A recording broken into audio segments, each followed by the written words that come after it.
Hello, good day to y'all. How's it going? I'm Sean David. Welcome back to my show. Let's talk some old school NBA. Now, in today's video, I want to talk about Shaquille O'Neal and Michael Jordan and how MJ kind of embarrassed Shaq over the years. But before I start with this episode, I want to give a quick shout out to my Patreons. Thanks a lot, you guys, for supporting the show. It's really appreciated. And I would say enough said. Let's get right into today's episode.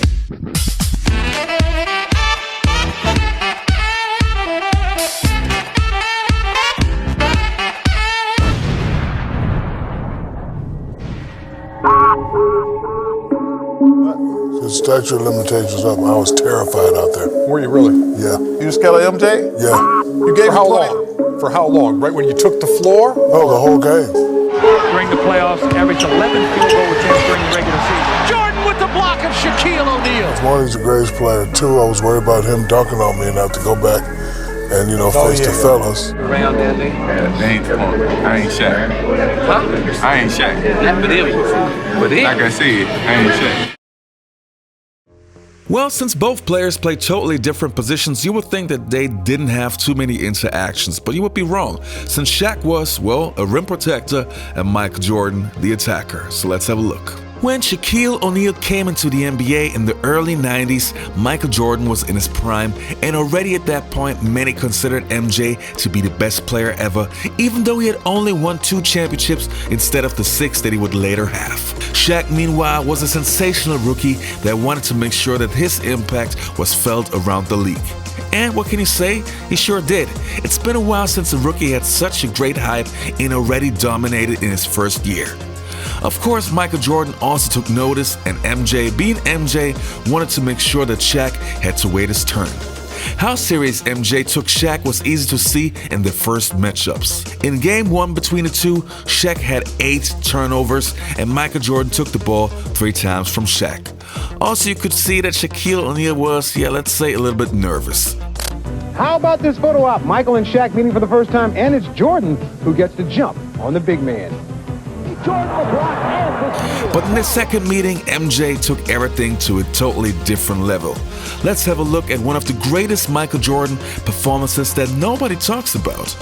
It's the 16th of January in 1993, and the Orlando Magic are fighting for a playoff spot.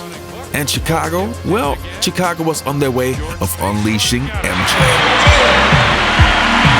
Bulls going to the boards. Backs in, fakes, moves to the middle, fades and hits. You watch the Bulls offense and they are all alert and looking. Jordan will fire from there, and he may be on tonight. Quick reversal as Jordan looks to come off the screen and does. He'll fire again. Oh, yeah. He's 4 of 4, Reds. All on the outside, too. Horace Grant goes away. Jordan comes in to post up. Michael, turnaround baseline. Wow, 5 for 5. He's got 10 points, and it's 12-7 now in favor of the Bulls. Bulls are 6 out of 8. Anderson over to help out. Michael right baseline, and he's got 12. Jordan pops out right wing. Now fires after the dribble and hits again. 14 for MJ, 14 out of the 18 points, and his teammates on the lob to Michael.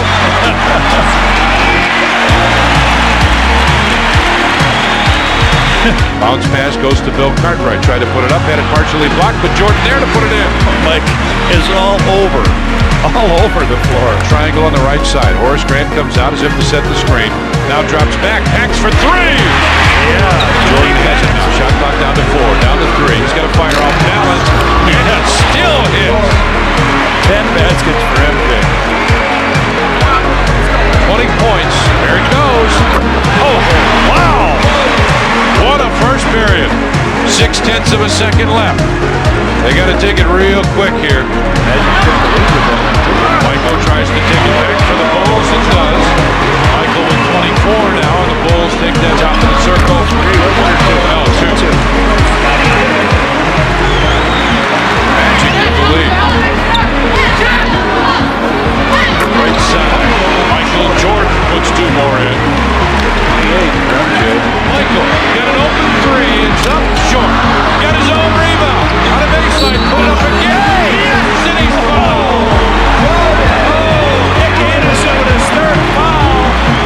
And Shaquille O'Neal was closing fast. He's got his fifth. Turns and faces. Shot clock at 7-6. And whoa! Shaquille. That might really hit him hard. MJ is down. Shaquille came over and really hit him. Now he's lifted him up. Pippen looks inside for Jordan. Michael, quick turnaround and hit him. That's tough. He's got 57 now, and it's a 2-point Bulls lead. At the end of that game, Michael Jordan had 64 points against Shaq and his Orlando Magic. Shaq did his best to try and block MJ's shot, but he was always a little bit too late. And O'Neal also had to realize that it wasn't his turn yet. As we all know, the Bulls got beaten by Shaq's Magic in 1995 in the playoffs when MJ had his first comeback.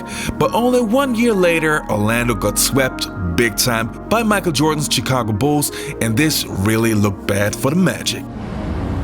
Shaq hit double figures for Orlando. Horace Grant held scoreless, leaves the game and the series with an injured elbow. Chicago shot 55% from the field, out-rebounded Orlando 62-28. Jordan with 21 points. And for Orlando, a ghastly 38-point loss. On to Game 2, before which MJ received his 4th MVP award. Shaq got 26 of his game-high 36 in the first half. Orlando opened an 18-point lead early in the third, but then the Bulls pressed the issue with a swarming defense. Michael took it away. He's got Scotty with him. Pip right back to Michael for the jam. Jordan with 16 of his 35 in the third. Dennis Rodman later tied the game at 79. He had a 2-game total of 28. Later, Steve Kerr hits the basket that gives the Bulls the lead for good as the Magic let Game 2 slip away in Chicago. Symbolic of the night. On to the Magic Kingdom for Game 3 and a goofy pregame introduction. To the Magic is Brian Shaw. He meant to say Brian Hill, who was without Brian Shaw, out with a bad neck. Then things got worse for the Magic. Nick Anderson forced out in the fourth quarter, badly sprained wrist, won't play today in Game 4. The Bulls ran away with Game 3. Jordan had a modest 17, Pippen 27. The Magic now facing the possibility of being swept out of the playoffs for the third straight year. I think it's no secret that many NBA players were really afraid of playing against Michael Jordan, since he was that one guy who could not only defeat you, but literally embarrass you in front of the whole nation, your friends, your family, the entire world. I talked to many NBA legends of that era, and they all confirmed that nobody was as feared as Michael Jordan. But still, if you hear big names like, for example, a Shaquille O'Neal admitting to that, it just shows what a monster MJ really was. Look at that big Back to 1993, his first trip to Chicago. And that's a charge. Oh, that's barbecue chicken. 29 and 24. Oh, that's a big for number. Shaq, 64 for MJ. They got 64. 64 what? Like combined with rebounds, points. No. 64 points. And you know what? Since the statute of limitations is and Orlando won the game in overtime, by the way. Since the statute of limitations was up, I was terrified out there. Were you really? Yeah. You were scared of MJ? Yeah. You gave For him how 20? long? For how long? Right when you took the floor? No, the whole game. Because one, he's the greatest player. Two, I was worried about him dunking on me and have to go back and, face the fellas. And then three, he was just so hot. I was like, man, this dude, like, the stuff that I saw when I was in college on TV, it's like really real. I was terrified. I mean, but, when I got the ball and saw those bums they had playing me, I was going to go to work. Bums. They NBA Come on, players, brother. Bums, Come on. you hear what I said? NBA players. But anyway, like, just watching them out there, I was terrified. Now, obviously, Shaquille O'Neal also had many great moments against Michael Jordan. Just to name one, well, the 95 playoffs. So I definitely will feature them in the new video. Alright folks, that's it for today's episode. I hope you enjoyed this video. Don't forget to hit that subscribe button. Also check out my Basketball Time Machine podcast on iTunes and on Spotify. And for old school black music, check out my radio station, Jam Time Machine Radio, on www.jamtimemachine.com. Alright, enough said. You have a good one. Take care and you'll all be healthy. This show is brought to you by Jam Time Machine Radio, the finest of old school black and pop music. Check out www.jamtimemachine.com and listen to non-stop old school black and pop music Jam Time Machine Radio. More than just